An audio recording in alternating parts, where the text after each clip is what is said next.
চুপ করে দাঁড়াও, নালে কীর্তন বন্ধ করে দেবো এক্ষুনি। ওনাকে ওখান থেকে সরান, তবে কীর্তন করবো, নালে বন্ধ করে দেবো। 2800, এখানেও যেমন সিট বেশি, গিয়ে দেখে এসো কত সিট, একসঙ্গে মনে হয় 500 লোক প্রসাদ পাচ্ছে। সেখানেও সিট বেশি। খুব সাবধান, যাহা তুমি করে যাচ্ছ আসিয়া হেতায়, চিত্তগুপ্ত মনন সত্য লিখিছে কাতায়।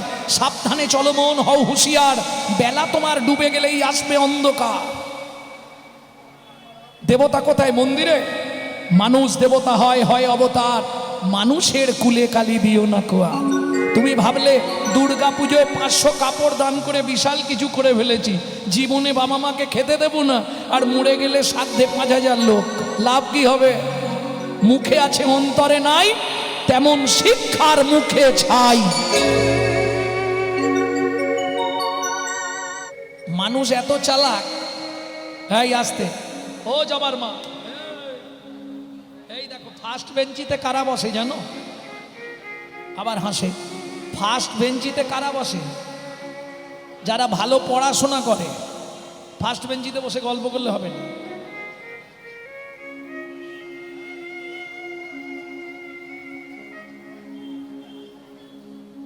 এক্ষুনি বলে দিলে তোমাকে বার করে দেবে এখান থেকে, সেটা ভালো হবে? চুপ করে দাঁড়াও, নালে কীর্তন বন্ধ করে দেবো এক্ষুনি।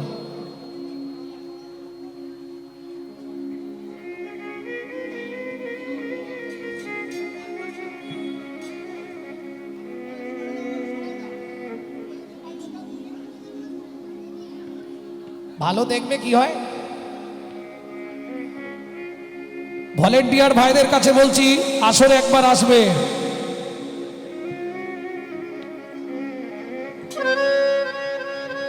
যারা কীর্তনে তদারকি করছেন, ভলেন্টিয়ার ভাইরা আসরের ধারে চলে আসুন। সেটা ভালো হবে।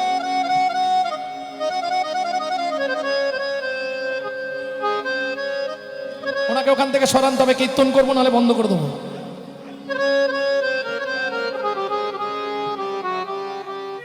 একটা কথা সবসময় মনে রাখবেন,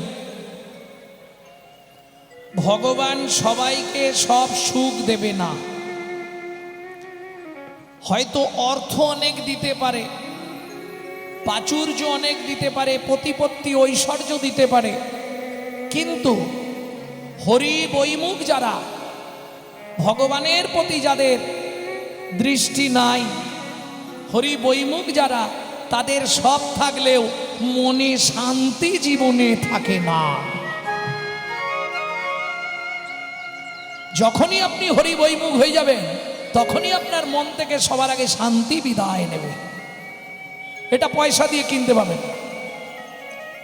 ঐশ্বর্য থাকতে পারে, অনেক সম্পত্তির মালিক হতে পারেন, ভগবান সব দিল, কিন্তু পরবর্তীতে ঐশ্বর্য ভোগ করবে কে? কোনো বংশধর নেই। খুব চিন্তা রাজা। হেমকান্তা, মনে মনে ভাবছিলাম আমাদের এত ঐশ্বর্য কি হবে, আগামী মাঘী পূর্ণিমা তিথিতে নর্মদা নদীর তীরে আমি করব দানব্রত যজ্ঞ। মন্ত্রে ঢাঁটরা দিয়ে দাও, এই যজ্ঞে যে যা চাইবে তাকে তাই দেওয়া হবে।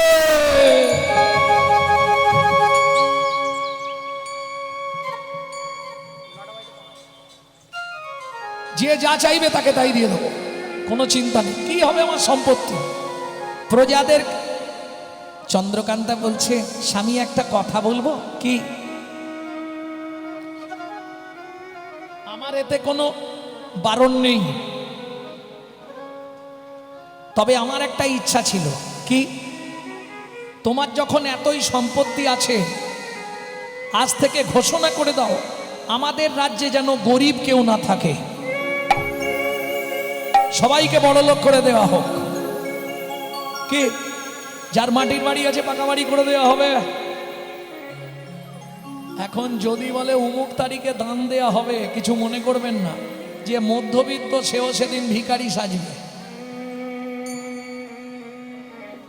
কি পয়সা থাকলে আপনি হরিনাম করাতে পারবেন না, এটা জেনে রাখুন।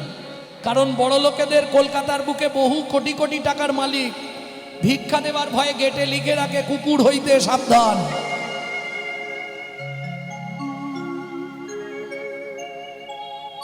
কেন? মহাজন বলছে ভিখারি বৈষ্ণব তুমি দুঃখ পেও না, ও যে কাজ করে পয়সা রোজগার করে ওর পয়সা কুকুরে খাওয়ার জন্য, সাধুগুরু বৈষ্ণবের সেবায় লাগার জন্য নয়।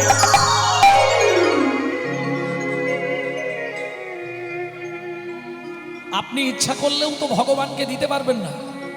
শাস্ত্র বলছে পূর্ব পূর্ব জন্মের যদি এক লব সুকৃতি রয় তবে তার গৃহে একদিন হরিনাম হয়।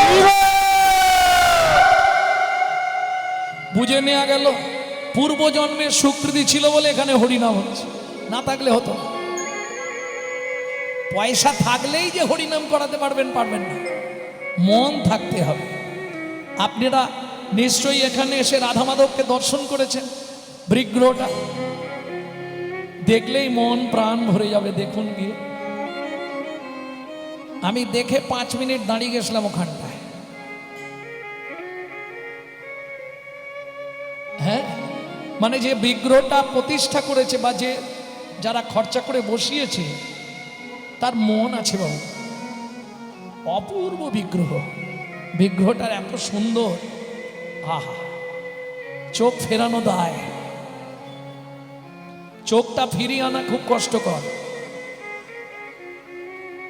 এটা তো সবাই বুঝবে না, যার বাড়ি বিগ্রহ আছে সে বুঝবে। আমার মন্দিরে বিগ্রহ আছে তো, আমার গৃহে মন্দির আছে তো, যার ফলে বুঝবে। যাদের মন্দির আছে বিগ্রহ আছে তারা বুঝবে, বিগ্রহটা দর্শন করলে প্রাণ দেখতে দেখতে মাঘী পূর্ণিমার দিন। চলো দেরি করো না, বেরো। স্ত্রীকে নিলেন, রাজা নিজে এসে বসলেন নর্মদা নদীর তীরে। মন্ত্রী সব গুছিয়েছ তো? যে যা চাইবে ফিরে যাবে না তো? বেশ, সব লাইন দিয়ে প্রজারা দাঁড়িয়ে গেল। কার কি চাই একে একে জিজ্ঞেস করি। বাবাজি আপনি কি নেবেন? বাহ, প্রথম থেকেই শুরু। বাবাজি বলছে আমাকে একটা গোবিন্দ মন্দির করে দিলেই হবে। মন্ত্রী মন্দিরটা করতে যা খরচ ওকে দিয়ে দিও। তুমি কি নেবে? আমার খাবার দাবার হলেই হবে।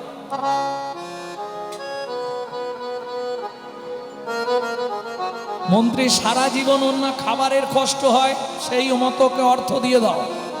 রতনলাল তোমার কি চাই? রাজামশাই আমাকে বস্ত্র দেবে। মন্ত্রী ওকে অর্থ দিয়ে দাও, সারা জীবন যেন বস্ত্রের কষ্ট না পায়। তুমি কি নেবে? 10 বিঘে জমি, 2টো হালের গরু। ভালো বুদ্ধি, হাল করে খাবে। মন্ত্রী ওকে জমির ধারে নিয়ে যাও, যে জমিটা ওর পছন্দ সেই জমিটা ওকে দিয়ে দাও। লোভে পাপ, পাপে মৃত্যু। মন্ত্রী নিয়ে গিয়ে হাতে একটা শুলো দিয়েছে, তোমার যতটা দরকার গিয়ে পুঁতে দাও, এই জমিটাই তোমার, যাও। 10 বিঘে, 15 বিঘে, 20 বিঘে। মন্ত্রী বলছে 20 বিঘে হয়ে গেল, আর যেও না গো। আর কি হবে, বুড়ো বয়স তোমার, আর জমি নিয়ে কি করবে? বলে জমিদার বলেছে যতটা দরকার আর একটু নিয়ে নি। 25 বিঘে, 30 বিঘে, 35 বিঘের মাথায় গিয়ে পাটি মুখ থুবড়ে পড়ল। মন্ত্রী ফিরে এলো, জমিদার জিজ্ঞেস করলো মন্ত্রী জমি পেয়েছে? বলে মহারাজ ইচ্ছা ছিল 35 বিঘে, পেল মাত্র 3.5 হাত। পরের জায়গা পরের জমি ঘর বানাইয়া আমি রই, আমি তো এই জমির মালিক নই। আমি তো এই জমির মালিক না, আমি তো এই জমির মালিক না। প্রথম যেদিন ভবে এলাম তুমি দিলে নতুন ঘর।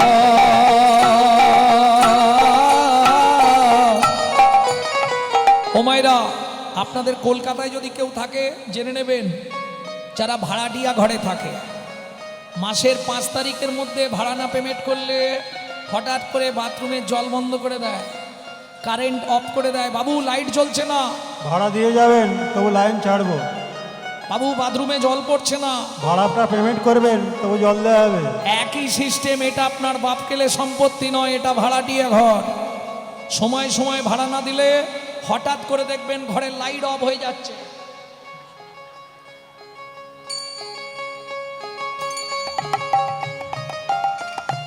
কোথাও কিছু নেই, বাথরুমের জল বন্ধ, পেট ফুলে জয় ঢাক।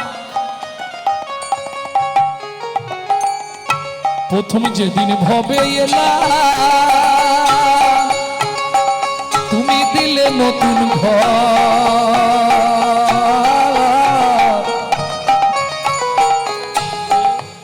দিন রাত খালি ঘরে পালিশ মারছে, রেক্সোনা, লাক্স, ইন্টারলাক্স, ডাব, মতি, চন্দন, পার্কে ভিনিউ, সাদা করে ফেলছে ঘষে ঘষে। লাভ কি হবে?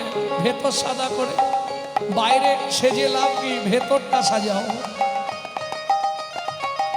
কে ঘরের কথা ভাবতে ভাবতে, ঘরের কথা ভাবতে ভাবতে, ঘরের কথা ভাবতে ভাবতে, ঘরের কথা ভাবতে ভাবতে তোমায় করলাম পর। আর তার কথা মনে নেই, যে ঘর দিয়েছিল তার কথা মনে নেই। এখন ঘর নিয়ে ব্যস্ত, ভালো করে সাজাতে হবে ঘরটাকে। কি হ্যাঁ? এখানে মাখতে হবে, ওখানে ঘষতে হবে, এখানে লাল দিতে হবে, এখানে কি সব লাগায়, আইলানা, মাস্কারা, সুন্দর করে সাজতে হবে। ঘর সাজানো হচ্ছে, অথচ ঘরটা যা তার সঙ্গে কোনো সম্পর্ক নেই। আচ্ছা মায়েরা, এত যে ঘর সাজাচ্ছেন, আপনার ঘরের দরজা দুটো কবে খুলেছিল একটু ডেটটা বলতে পারবেন? দাঁড়াও দাঁড়াও, বলতে পারবে? ঘরের দরজা কবে খুলেছে বলতে পারবে? কি হলো, পারবে না? চেষ্টা করো। আরে জন্মের তারিখটা বলতে পারবে না? জন্মের তারিখ বলতে পারবে, কিন্তু ঘরের দরজা কবে খুলেছে এটা বলতে পারবে। কেন? মায়ের পেটে থাকাকালীন দরজা খুললে তবে শিশু বাইরে আসার জন্য ছটফট করে। আচ্ছা খোলার ডেট তাহলে বলা যাবে না, বাদ দিয়ে দিন। বাইরে যেটা দেখছেন সেটা তো বলতে পারবেন। আপনার বন্ধের ডেটটা বলুন, কবে বন্ধ হবে?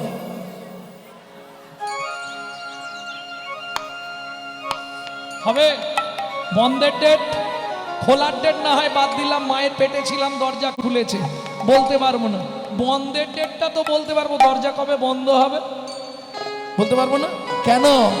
আমার ঘরের চাবি তোমার হাতে, ঘরের চাবি তোমার হাতে, দয়াল ঘরের চাবি তোমার হাতে, দয়াল ঘরের চাবি তোমার হাতে। সে ভাবনা ভাবলাম কই, আমি তো এই জমির আমি তো এই জমির মালিক, আমি তো এই জমির মালিক নই। মন্ত্রী মহারাজ সবাই দান পেয়েছে তো? পেয়েছে মহারাজ।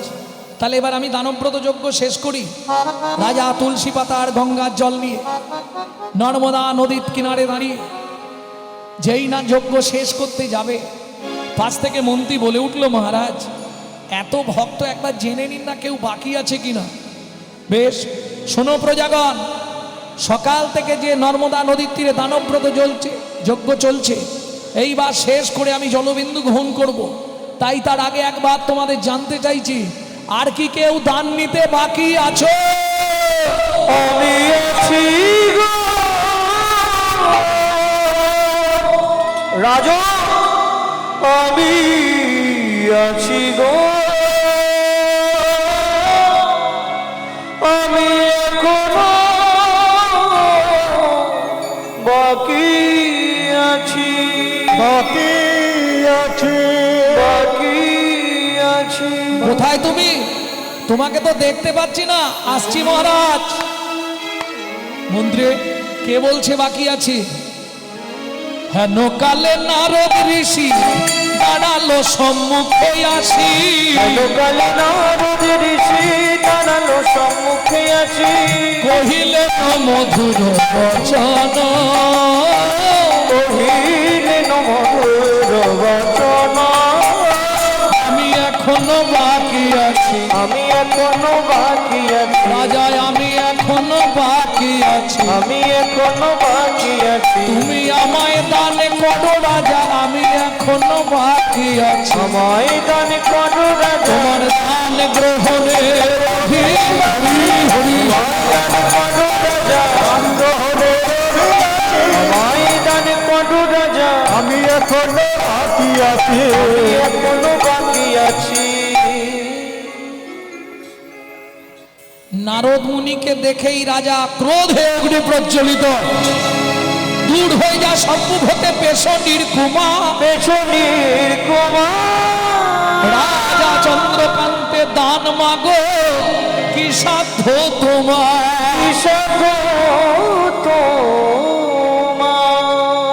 মন্ত্রে মেলেচ্ছ চণ্ডাল জাতি পেশনির কুমারকে এই মুহূর্তে আমার সামনে থেকে দূর করে দাও। দাঁড়ান মহারাজ, আপনার মন্ত্রী ঢাঁডরা দিয়েছিল বলে আমি এসেছি, না হলে আসতাম না। সারাদিন ধরে আপনি এত বড় যজ্ঞ করলেন, দানব্রত যজ্ঞ। 80 মণ দুধে 1 ফোঁটা গোচনা দিলেন। সারাদিন যে দান করে যে পুণ্য সঞ্চার করেছিলেন, নিমিত্তমাত্র কর্মের জন্য সেই পুণ্য পাপে পরিণত হলো।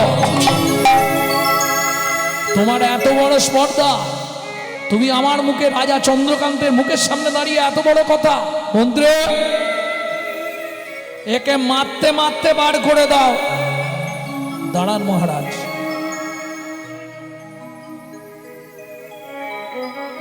অতি দর্পে হত লঙ্কা, অতি মানে চ কৌরবা, অতি দানে বলি হতো। অতি অহংকার কোনোদিন ভালো নয়। অতি অহংকারী ছিল রাবণ, শেষ। অতি অহংকারী ছিল কৌরবরা, শেষ। অতিরিক্ত দান করতে গিয়ে বলি মহারাজ পাতালে। অতিরঞ্জিত কোনো কিছুই ভালো নয়। আমি চলে যাচ্ছি, তবে যাবার সময় আমি নারদ মুনি একটা কথা বলে যাচ্ছি আপনাকে। আজকে যে পাপ আপনি করলেন, এর জন্যে আগত জন্মে আপনাকে চণ্ডালের ঘরে জন্ম নিতে হবে। যেই না বলেছে, ও মায়েরা, একটা নারী পারে পুরুষকে বাঁচাতে, আর একটা নারী পারে পুরুষকে মেরে ফেলতে। নারী স্বর্গের দুয়ার, আবার নারী হয় নরকের দ্বার। বুঝে নেওয়া গেল? ভোজনে জননী, সোহাগে ভগিনী, রমণে রমণী, এরা যদি কৃপা করে বাঁচালেও বাঁচাতে পারে, মারলেও মারতে পারে, স্বর্গও দেখাতে পারে, আবার নরকেও থাকে। না বলাই ভালো, বাড়ি যেতে হবে। ভক্তমণ্ডলী, ভক্তিমতী মায়েরা, অতএব খুব সাবধান। রাজা চন্দ্রকান্তের স্ত্রী হেমকান্তা দেবী দূরে দাঁড়িয়েছিল। যেই না নারদ মুনি বলা, ছুটতে ছুটতে এসে নারদ মুনির চরণে আছাড় খেয়ে পড়ল। ও গো মুনিবা, একই অভিশাপ তুমি দিলে, ক্ষমা করো।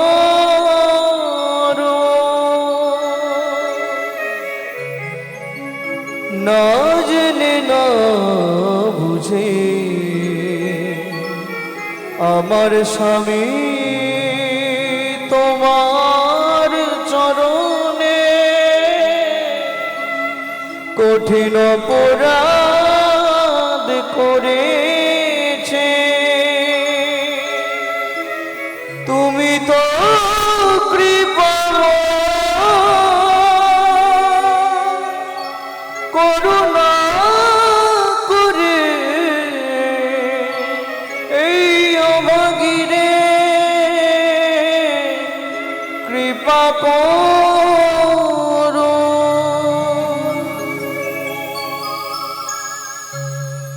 ওঠো মা, চরণ ছেড়ে ওঠো।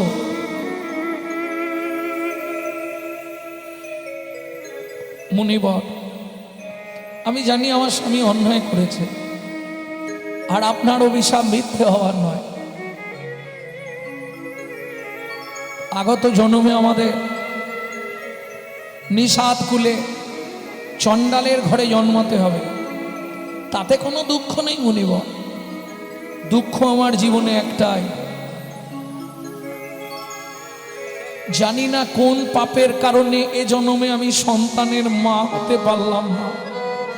মুনিব, জীবনে আমার একটাই চাওয়া, যে কুলে জন্ম হোক তাতে কোনো কষ্ট নেই, একটা আশীর্বাদ আপনি আমাকে করে দিন।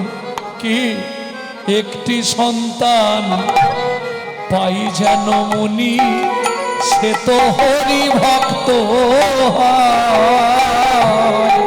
একটি সন্তান পাই যেন মুনি, সে তো হরি ভক্ত হয়। আমি একটি সন্তান পাই যেন মুনি, সে তো হরি ভক্ত হয়। একটি সন্তান পাই যেন মুনি, সে তো হরি ভক্ত হয়। তুমি এই কৃপা করো মুনি, তুমি এই কৃপা করো মুনি, ত্রিভুবন করে যায়। একটি সন্তান পাই যেন মুনি, সে তো হরি ভক্ত হয়। একটি সন্তান পাই যেন মুনি, সে তো হরি ভক্ত তথাস্তু মা, ভগবান তোমার মনের ইচ্ছা পূর্ণ করবে। এত বলি নারদ মুনি করিল গমন। এত বলি নারদ করিল গমন।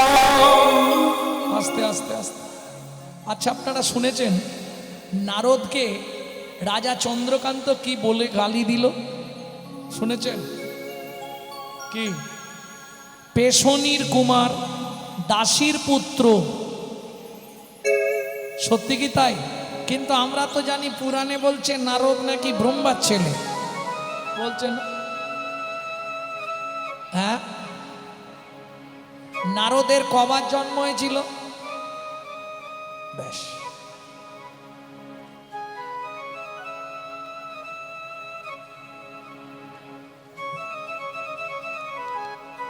ভক্তমণ্ডলী, ভক্তিমতী মায়েরা, আপনারা লোমর্ষ মুনির কথা শুনেছেন? লোমর্ষ মুনি, যার গোটা গায়ে লোম ভর্তি। লোমর্ষ মুনি মাথায় একটা পাতা চাপিয়ে, বৃষ্টি পড়ছে, তার মধ্যে বসে বসে ভজন করছে।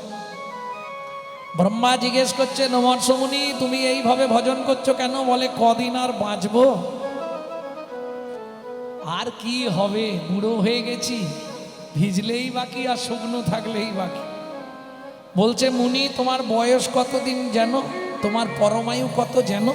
কি কত? না, তোমার শরীরে যত লোম তত বৎসর তোমার পরমায়ু।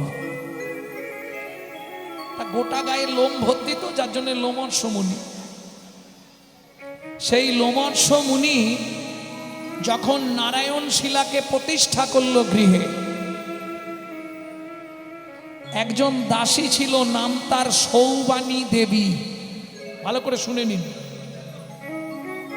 খুব কম বয়সে বিধবা হয়ে গেছিল সৌবানী দেবী। লোমর্ষ মুনির মন্দিরে দাসীর কাজ করে। মন্দিরে দাসীর কাজ মানে বোঝেন তো? ওই মন্দির মুছে দেয়া, বাসন মেজে দেয়া, ভোগ রান্না করে দেওয়া। দেখতে দেখতে প্রায় 3 বছর হলো। লোমর্ষ মুনি বলছে, মা এতদিন তুমি আমার মন্দিরে আছো, কোনোদিন তো তুমি বেতনও চাও না, আর কিছুই নাও না, খাও দাও থাকো, ভাগবত শোনো, ঘর চলে যাও। তা তোমার কি কোনো কিছুর প্রয়োজন হয় না? সুযোগ যখন পেয়েছি আর ছাড়ছি না। দেবেন বাবা, বলো মা তুমি কি নেবে? যা চাইবো তাই দেবেন? নিশ্চয়ই দেবো, তবে চাইবার আগে মনে রেখো তুমি কিন্তু বিধবা। ঠিক আছে, তাই কাল আমি যখন নারায়ণকে স্নান করিয়ে নারায়ণের চরণে তুলসী দান করে নারায়ণের চরণ বাসি তুলসীগুলো নিয়ে বাইরে বেরোবো, সেই সুযোগে তুমি চেয়ে নিও, আমি দিয়ে দেবো। লোমর্ষ মুনি নারায়ণের সেবা করতে ঢুকলেন। সৌবানী দেবী ঠাকুর মন্দিরের বাইরেটা আঁচল পেতে বসে আছে। বেরোলেই চাইব। লোমর্ষ মুনি নারায়ণের সেবা পূজা সেরে ওই বাসি তুলসী পাতা দুটো হাতে নিয়ে বেরোচ্ছিল, সেই সুযোগে সৌবানী দেবী চেয়ে ফেললো, বাবা বলো মা আপনি যে দেবেন বলেছিলেন, হ্যাঁ কি নেবে তুমি? অন্য কিছু চাইবো না, আমার একটা সন্তান চাই। স্তব্ধ হয়ে বলে, তোমার এত বড় স্পর্ধা, তোমাকে আগেই বলেছিলাম তুমি বিধবা। আমি দিলে দিতে পারি, কিন্তু জগৎ বলবে সবাই আমার সন্তান তোমার গর্ভে। মেনে নিতে পারবে? এই কলঙ্কের বোঝাটা মাথায় নিয়ে বাঁচতে পারবে? কাঁদতে কাঁদতে সৌবানী দেবী বলল, বাবা জগতে কে কি বলল তা তো আমার দেখে লাভ নেই, দেখার মালিক তো দেখছে, তিনি যা বলবে সেটাই ঠিক। যদি দিতে হয় তাহলে আমাকে একটা সন্তান আপনি দিন, সে যেন বিশুদ্ধ হরি ভক্ত হয়। কি করবে লোমর্ষ মুনি? মুশকিলে পড়লেন।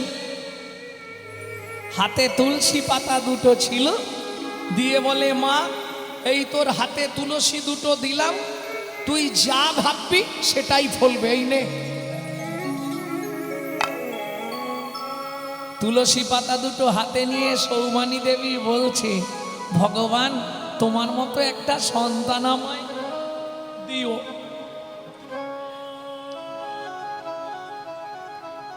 পাতা গেল মায়ের পেটে, মা হলো গর্ভবতী। বুঝে নিলেন? সৌবানী দেবী গর্ভবতী হলো।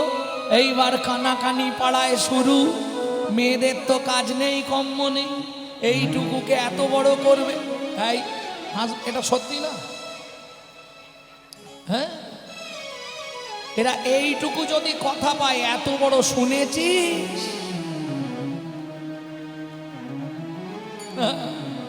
বিধবার বাচ্চা হবে দেখ। কিন্তু মাথায় রেখো, হিংসা নিন্দা উলুর বেড়া, পরচর্চার বাঁধন ঘেরা। হিংসা নিন্দা উলুর বেড়া, পরচর্চার বাঁধন ঘেরা।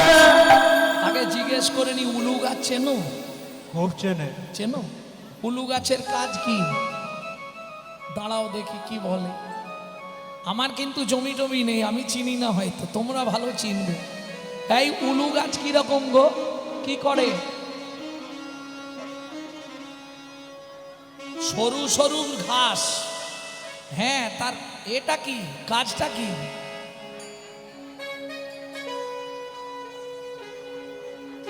মোট বাঁধা হয় নাকি? ঝাঁটা তৈরি হয়? কি হয়? খাওয়া দাওয়ার জিনিস? তাহলে বলতে পারছো না তো? ধান গাছের মতো? ধুস, আরে উলু গাছ হয়টা কি সেটা জিজ্ঞেস করছি। কি কাজে লাগে? কোনো কাজে লাগে না তো।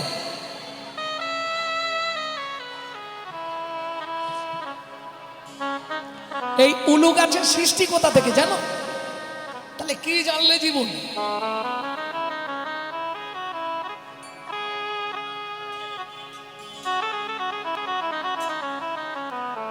উলু গাছ জন্মেছিল কি করে জানো? জানো না? হরি বল হরি বল। দেবী কালী যখন কাকে বধ করার জন্য কালী হয়েছিল দুর্গা, জানো? কাকে? কোন অসুরকে? ভুল ভাল বলবে, কিচ্ছু জানে না। মধুকৈটবকে বধ করার জন্য দেবী তো দশভুজা হলেন, আর রক্তবীজকে বধ করবার জন্য মা কালী মূর্তি ধরলেন। সেই রক্ত যেখানে পড়েছিল সেখান থেকে উলু গাছের সৃষ্টি। উলু গাছ হচ্ছে হিংসার প্রতীক। ও গায়ে লাগলেই তুমি যখন উলু বন দিয়ে চলে যাবে কিচ্ছু বুঝতে পারবে না, কিচ্ছু বুঝতে পারবে না। বাড়ি এসে দেখবে পুরো রক্তের মতো চেরা চেরা দাগ হয়ে গেছে। হয় না? হয় না? এইবার বুঝে নাও, হিংসা নিন্দা উলুর বেড়া চর্চার বাঁধনে হিংসা নিন্দা উলুর বেড়া পরচর্চার বাঁধনে একটা জমির 9টি ভেড়া, একটা জমির 9টি ভেড়া। জমির বাড়লো ভাবনা দিনে দিনে। আগে উলু গাছ হাঁটাও, না হলে ভাই চাষ হবে না হৃদয় জমিনে। গুরু বিনা চাষ হবে না হৃদয় জমিনে। বুঝে নিলে? এবার নারীর কাজ কানাঘুষো হচ্ছে। দেখতে দেখতে সৌভানী দেবী 11 মাসে প্রসব হলেন সুন্দর সুপুরুষ পুত্র সন্তান। বাবা কি অনেক দুঃখের পরে আমার সন্তান, আমার এই ছেলের নাম হবে দুঃখী। কি নাম? দুঃখী। দুঃখে দুঃখে পেয়েছি, নাম হবে দুঃখী। দিন যায় মাস যায়, বয়স হচ্ছে। ভক্তমণ্ডলী ভক্তিমতী মায়েরা ব্রহ্মার 4 ছেলে, সনক, সনাতন, সানন্দ, সনত কুমার। 4 জন এলেন লোমর্ষ মুনির আশ্রমে যোগ শিক্ষা করবার জন্য। সেই সময় দুঃখীর দায়িত্ব পড়ল, তারা যেখানে বসে ধ্যান করবে সেখানটা মুছে দেওয়ার, তাদেরকে জোগাড়পাতি করে দেওয়া। তারা যখন 4 জন ধ্যান করতে বসে, দুঃখী তাদের মুখোমুখি বসে চোখ বন্ধ করে প্র্যাকটিস করে, অভ্যাস করে। এইবার যখন তাদের যোগ শিক্ষা হয়ে গেল, একদিন রাত্রিতে লোমর্ষ মুনিকে প্রণাম করে তারা চলে গেলেন। বদ্রী নারায়ণ দুঃখী তাদের পিছনে পিছনে যাচ্ছে। অনেকখানি বাড়ি থেকে চলে গিয়ে ঘুরে দেখে বাচ্চা ছেলে দুঃখী চলে এসছে। এই দুঃখী, আরে তুই এলি কেন? বলে আমিও তোমাদের সঙ্গে ধ্যান করতে যাব। না, তুই ফিরে যা, তোর মা কান্নাকাটি করবে, তোর মায়ের তুই ছাড়া আর কেউ নেই, ফিরে যা দুঃখী। তাহলে কবে আমি আসবো ধ্যান করতে তোমাদের সঙ্গে?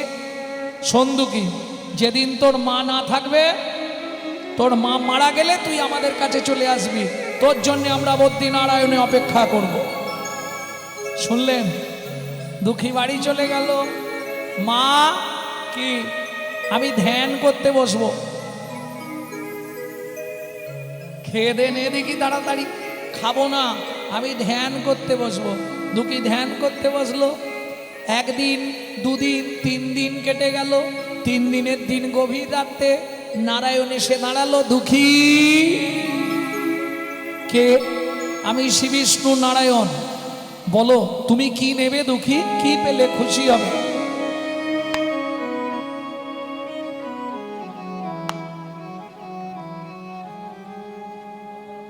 কি হলো, চুপ কেন? বলে ভগবান যা চাইবো তাই দেবে। নিশ্চয়ই দেব,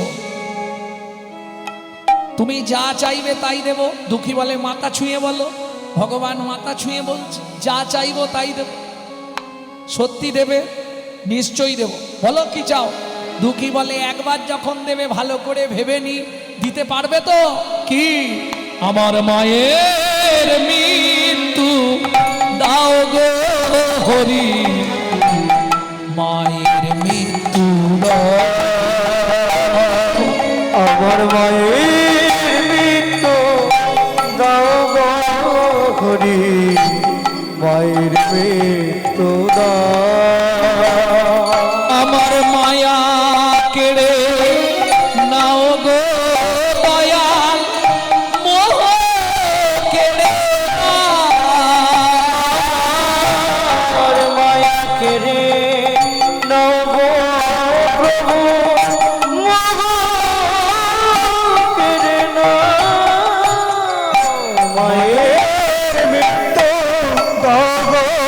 প্রভু মায়ের মৃত্যু দাও, আমার মায়ের মৃত্যু দাও গো প্রভু, মায়ের মৃত্যু দাও।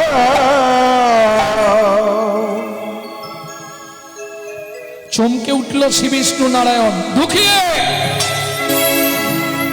সারা পৃথিবীতে এরকম মানুষ আমার জীবনে প্রথম দেখলাম। দুঃখী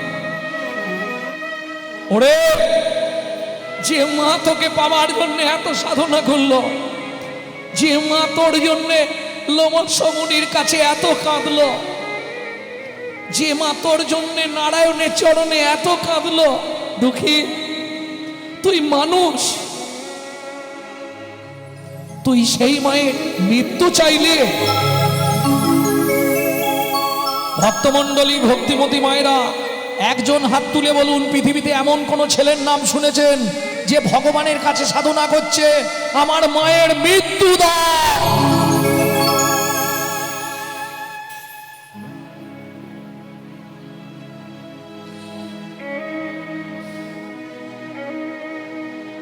ভগবান কাঁদছে। দুঃখী, ও দুঃখী, তুই জানিস দুঃখী কি এ জগতে যার মা নেই তার এই পৃথিবীতে আর কেউ নেই, জানিস দুঃখী? এ জগতে যার মা চলে গেছে তার পৃথিবীর সব চলে গেছে রে। আমি দিতে পারবো না দুঃখী, আমি চললাম। ফিরে গেলেন শ্রী বিষ্ণু নারায়ণ। দুঃখী শুনবে না, আবার ধ্যানে বসলেন। নারায়ণ এলেন, দুঃখী বল, অন্য কিছু চা? না ঠাকুর। কেন তোর মায়ের মৃত্যু চাইছিস আমাকে খুলে বল দুঃখী। শুনবে ঠাকুর, আমি না আমার মাকে খুব ভালোবাসি। মা যদি বেঁচে থাকে আমি কোনোদিন সাধনার পথে, ভজনের পথে যেতে পারবো না। ও ভগবান, মা যদি মরে যায় তাহলে আমার আর পথে কোনো বাধা থাকবে না। আমি বদ্রীনারায়ণে গিয়ে তাদের সঙ্গে মিলিত হয়ে সাধন ভজন করব, মনে খুব ইচ্ছা।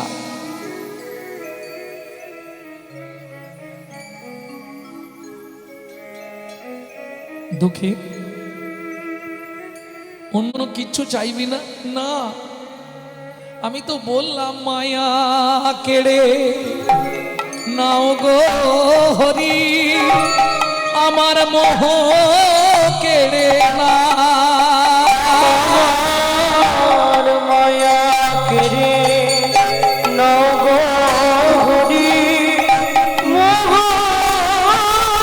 কেড়ে না।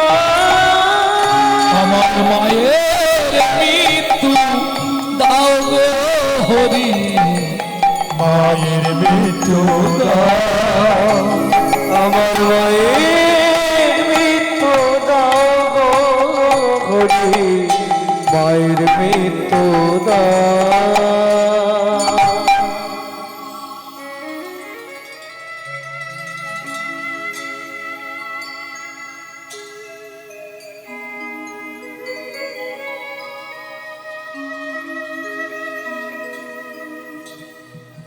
দুঃখী, আমি শেষবারের মতো তোকে বলছি দুঃখী, তুই অন্য কিছু চা না, অন্য কিছু চা না, অন্য কিছু চা দুঃখী, বললাম তো না না না। বেশ, তোর ইচ্ছাই পূর্ণ হবে দুঃখী। আজ থেকে 3 রাত্রি পর তোর মায়ের মৃত্যু হবে।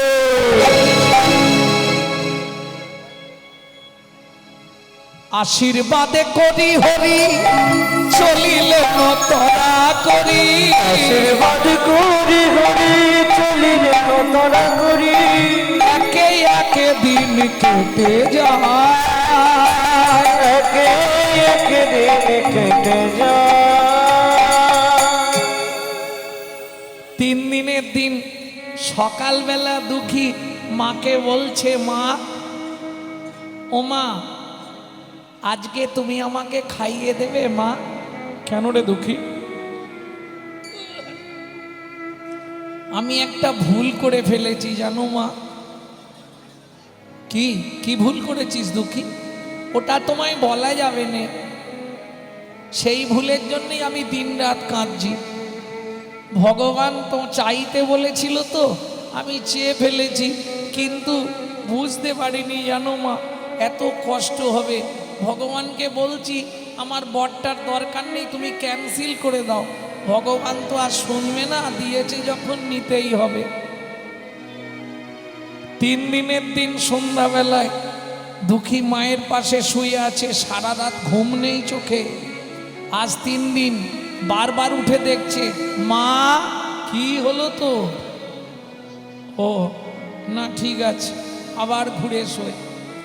আবার রাত হয়, মাকে ডাকে, মা কি?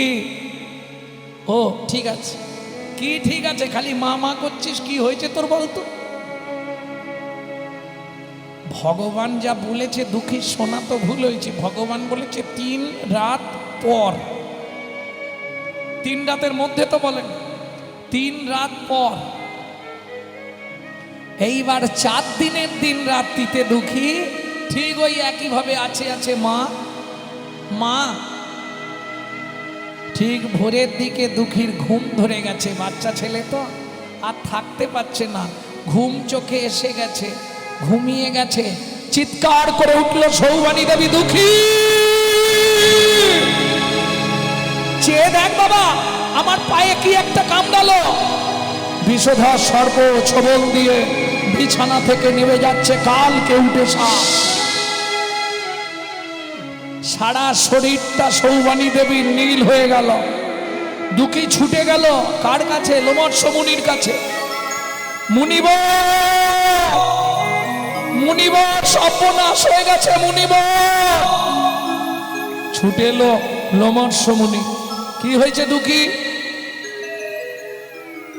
মা মারা গেছে সর্পদংশন করে। হ্যাঁ মুনিবর, মা মারা গেল সর্পদর্শন করে। তোর লজ্জা করে না? চোখের জলটা মোছ। তোর মতো পুত্রের চোখের জল ফেলা ঠিক নয়। কেন মুনিবর? আমি ধ্যান যোগে সব জেনেছি। ভগবান তোকে বর দিতে চেয়েছিল। ছি ছি ছি দুঃখী, তুই ভগবানের কাছে মায়ের মৃত্যু চাইলি। যে মা তোকে পাবার জন্য এত কষ্ট করলো, এত দুঃখ পেল, এত যন্ত্রণা সইল। মুনিবর আমি অন্যায় করে ফেলেছি। মুনিবর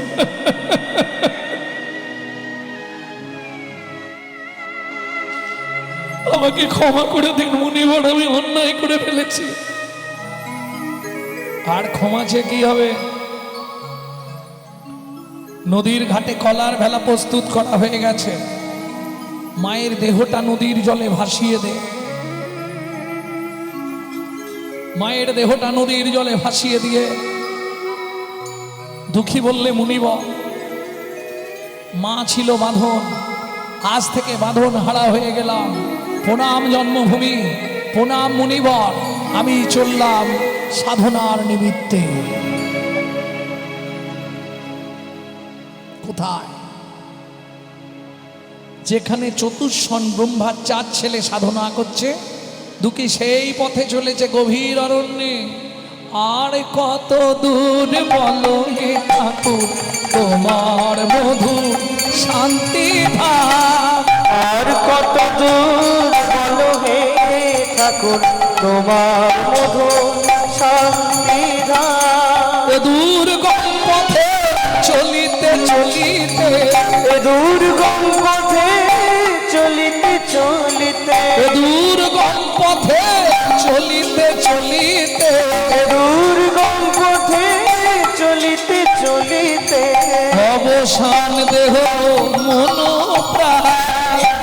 আর কত দূর বলো হে ঠাকুর তোমার মধুর নিতাই গৌর হরি হরি হরি বলো হে ঠাকুর তোমার মধুর শান্তি ধাম। বলিতে ভাবেছিল যারা, দাগা দিয়ে বুকে চলে গেল তারা। আপন বলিতে ভবেছিল যারা, চলে গেল তারা।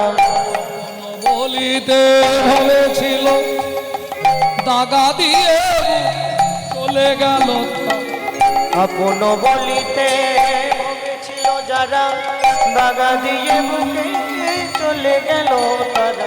জড়া ব্যাধিগ্রস্ত হয়ে বুদ্ধি হারা, জড় ব্যাধিগ্রস্ত হয়ে বুদ্ধি কারা। এ পথে চলার তো নাই বীরা, তোমার মধুর শান্তি ধার। আর কত দূর বলো হে ঠাকুর, তোমার মধুর শান্তি আর কত দূর বলো হে ঠাকুর, তোমার মধুর শান্তি দাও। গভীর জঙ্গলে যেখানে চতুর্শন, সেখানে এসে বসলো দুঃখী। দুঃখীকে সাধন ভজনের শিক্ষা দিয়ে চতুর্শন সেখান থেকে বিদায় নিল। 12,000 বৎসর সাধনা করল।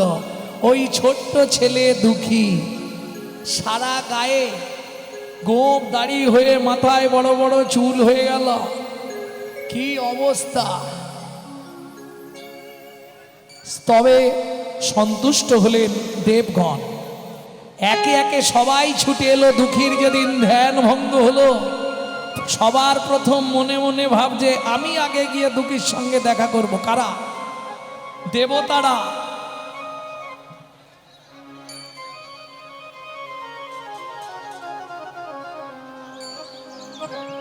সবার প্রথম চললেন কে? সৃষ্টিকর্তা। কে তিনি? ব্রহ্মা। সবার আগে এসে দাঁড়ালেন ব্রহ্মা। দুঃখী ব্রহ্মর্ষি দেব, আপনি আমার কাছে এসেছি কি এমনি? তোমার সাধনা আমাকে টেনে এনেছে দুঃখী। আজ থেকে আমি তোমার কাছে ঋণী হয়ে গেলাম।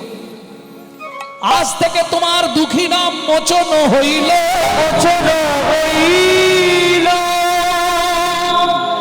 আমি তোমার নতুন নাম দিচ্ছি, নারদ বলি তব নাম বিধিত হইল, বিদিত হইল।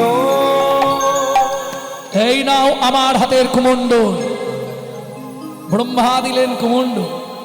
এইবার কে আসছে? দেবাদিদেব মহেশ্বর আপন রুদ্রাক্ষমালা দুঃখীর গলে দিল।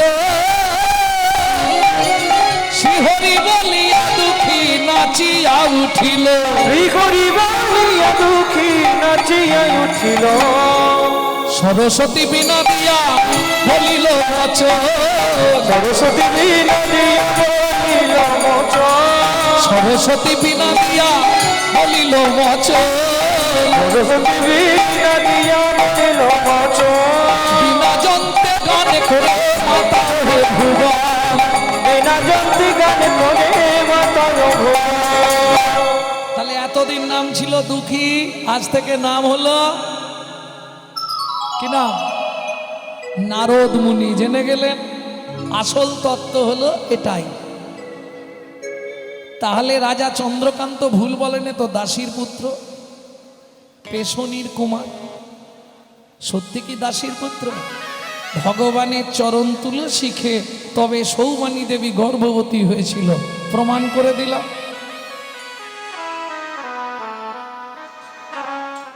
যাই হোক, নারদ মুনি মনে মনে কষ্ট পেলেন। কেন?